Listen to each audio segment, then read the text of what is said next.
নমস্কার, আমি স্মৃতি। বড়দের প্রণাম আর ছোটদের স্নেহ জানিয়ে শুরু করছি একটি নতুন ভিডিও।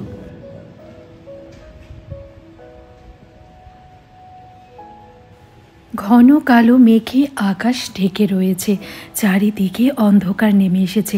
এখন কিন্তু সকাল, এই অবস্থা তার স্বাভাবিক নয়, কিন্তু ঘন কালো মেঘে তার স্বাভাবিক রূপ ঢেকে গিয়ে অন্ধকার নেমে এসেছে, যেন মনে হচ্ছে সন্ধে ছুঁই ছুঁই। আমি তোমাদের আমার ঘরের পেছনে যে পুকুরটা রয়েছে সেখানকার দৃশ্যটা একবার দেখাই।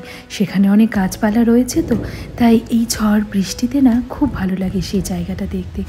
আর এখানে ক্যামেরায় যতটা আলো লাগছে আসলে কিন্তু অনেকটাই বেশি অন্ধকার। শীতের শেষে এই ঝড় বৃষ্টির আগমন জানান দিচ্ছে যে গ্রীষ্মকাল খুব একটা দূরে আর নয়।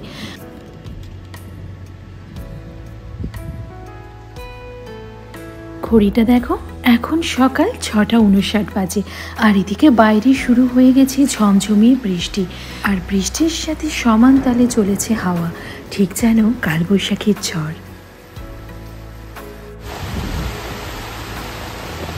অনেকদিন পর কিছু হলে সেই জিনিসগুলো কিন্তু খুব ভালো লাগে, বলো। যেমন ধরো না, আজকের এই ঝড় বৃষ্টি বেশ অনেকদিন পর যেহেতু হলো, তো এর সৌন্দর্যতাই আলাদা ছিল। কিন্তু এরকম যদি পরপর হতে থাকে তখন কিন্তু আবার ভালো লাগবে না, একটা প্যাচ প্যাচে পরিবেশ চারদিকে তৈরি হবে। সকালে উঠে আমি অনেকটাই কাজ সেরে নিয়েছি, এখন একটু নিজের জন্য জল গরম করে নিলাম আর 1 কাপ চা খাবো।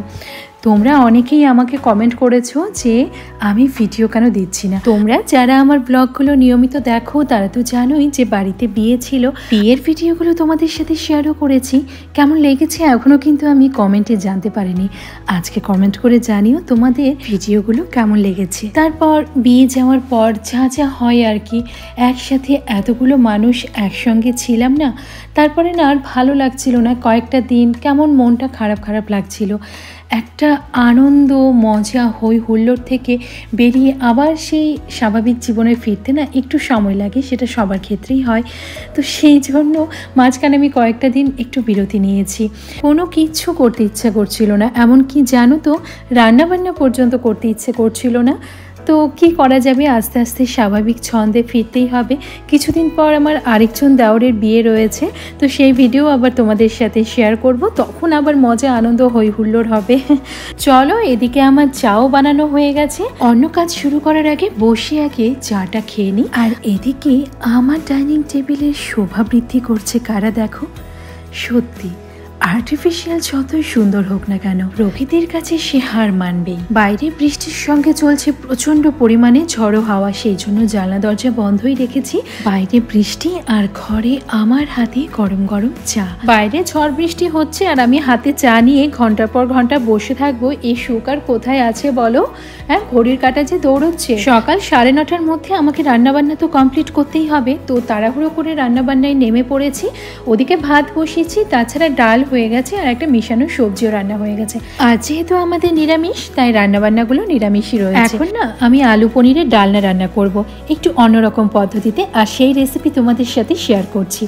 প্রথমে কড়াইটা হালকা গরম করে নিয়ে তার মধ্যে শুকনো লঙ্কাগুলো ছিঁড়ে দিয়েছি, আর তেজপাতাগুলো একটু ছিঁড়ে টুকরো টুকরো করে দিয়েছি। তারপর দিয়েছি লবঙ্গ, ছোট এলাচ, দারুচিনি, গোটা জিরে, গোটা ধনে, আর এগুলো হালকা ড্রাই রোস্ট করার পর একটু নুন দিয়েছি, তাহলে না গুঁড়োটা খুব মসৃণ তৈরি হয়। অন্যদিকে দেখলে আলুগুলো ডুমো ডুমো করে কেটে রেখেছি, আর পনির লম্বা লম্বা টুকরো করে রেখেছি, তবে সেই কাটার ব্যাপারটা তোমাদের পছন্দ মতো করতেই পারো। এদিকে সাদা তেল গরম করে তাতে পনিরের টুকরোগুলো হালকা হালকা করে ভেজে তুলবো। রান্নাটা কিন্তু সর্ষের তেলেও করতে পারো, সাদা তেলেই করতে হবে এরকম কোনো মানে নেই। উল্টে পাল্টে পনিরগুলো ভালো করে ভেজে নিচ্ছি, তবে ভাজার সময় নুন বা হলুদ গুঁড়ো ব্যবহার করছি না। আর আমি এখানে 400 গ্রাম পনির ব্যবহার করেছি, তো সবগুলো পনির কিন্তু একবারে ভেজে নিইনি, দুবারে আমি পনিরগুলো ভেজে তুলেছি। একবারে ভাজলে ভাজাও ভালো হবে না, আর নাড়ানাড়ি করলে পনির তো খুব নরম হয় কিনা, একসাথে বেশি পরিমাণে দিয়ে দিলে ওই যখন খুন্তিতে নাড়ানাড়ি করব তখন ভেঙে ভেঙে যাবে। পনিরগুলো সব তুলে নিয়েছি, এবার সেই তেলের মধ্যেই ডুমো করে কেটে রাখা আলুগুলো ভেজে নিচ্ছি। আর আলু ভাজার সময় এর মধ্যে একটু নুন আর হলুদ গুঁড়ো দিয়ে ভাজবো। নুন আর হলুদ গুঁড়ো দিয়ে যদি আলু ভাজা হয় তাহলে আলুর ভাজার রঙটাও সুন্দর হয় আর আলুর ভেতরে নুনটাও ভালো মতো ঢুকে যায়। আর ওই যে মশলাটা ড্রাই রোস্ট করেছিলাম সেটা গুঁড়ো করে নিয়েছি আর অন্য একটা পাত্রে ঢেলে রাখছি, কারণ এই বাটির মধ্যে আমি আরও মশলা পেস্ট করব এই পনির রান্নাতে যা যা লাগছে আর কি। তো এটা আমি সাইডে সরিয়ে রেখে এর মধ্যে দিয়ে দেব কয়েকটা পাকা লঙ্কা। তোমরা কাঁচা লঙ্কাও ব্যবহার করতে পারো, আবার শুকনো লঙ্কাও ব্যবহার করতে পারো। দিয়ে দিলাম একটু আদা কুচি আর একটা বেশ বড় সাইজের টমেটো। একটু জল দিয়ে এর মসৃণ পেস্ট বানিয়ে নিয়েছি।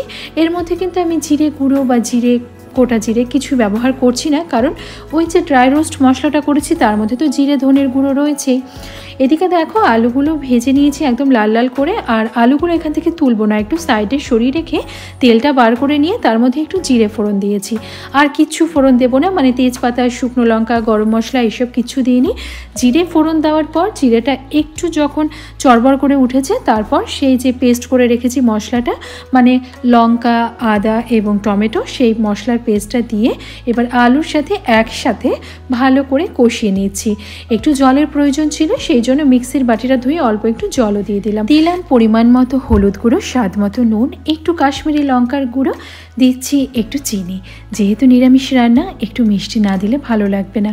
এবার সব কিছু একসাথে বেশ ভালো করে মিশিয়ে নিয়ে অনেকটা সময় কষিয়ে নেওয়ার পর আমি পাশে গরম জল বসিয়ে রেখেছি, আর সেই গরম জলটা কড়াইয়ে আলু মশলার উপর দিয়ে দিলাম ঝোলের জন্য।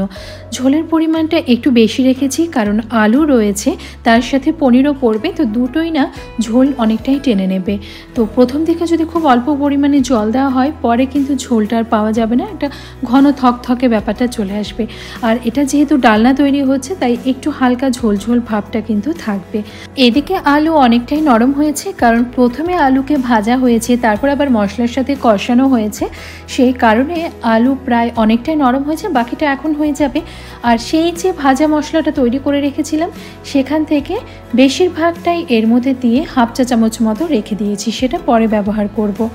ভালো করে মিশিয়ে নিয়ে এবার লো ফ্লেমে ঢেকে রাখবো কিছুক্ষণের জন্য, এতে আলুগুলো নরম হয়ে যাবে আর ঝোলটাও খুব সুন্দর তৈরি হয়ে যাবে। প্রায় 5 থেকে 6 মিনিট মতো লো ফ্লেমে ঢেকে রেখেছিলাম। তারপর ভেজে রাখা পনিরগুলো এর মধ্যে দিয়ে দিচ্ছি। একটু নাড়াচাড়া করে ভালো করে মিশিয়ে নেব। যেহেতু এই গুঁড়ো মশলার মধ্যে দারুচিনি, লবঙ্গ, এলাচ এইসব গরম মশলা, তাছাড়া তেজপাতা, শুকনো লঙ্কাও ছিল, তাই তেলে কোনো কিছু ফোড়ন দিইনি, ডাইরেক্ট জিরে ফোড়ন দিয়ে আমি মশলাটা ঢেলে দিয়েছি। আর বাকি যে গুঁড়ো করা মশলা মানে হাফ চা চামচ মতো রেখেছিলাম সেটা এই শেষ মুহূর্তে দিয়ে দিলাম, আর তার সাথে দিয়ে দিলাম 1 চা চামচ মতো ঘি। মিশিয়ে নিয়ে ঢাকা দিয়ে লো ফ্লেমে 1 মিনিট মতো রাখার পর গ্যাসের ফ্লেম বন্ধ করে দেব। তারপর কিছুক্ষণ স্ট্যান্ডিং টাইমে রাখার পর পরিবেশন করব সম্পূর্ণ নিরামিষ একটু অন্যরকম পদ্ধতিতে বানানো আলু পনিরের এই ডালনা। খেতে কিন্তু অসাধারণ হয়। তোমাদের কেমন লাগলো কমেন্টে জানিও, ভালো লাগলে একটা লাইক করো। সবাই খুব ভালো থেকো, সুস্থ থেকো। আজ আসি।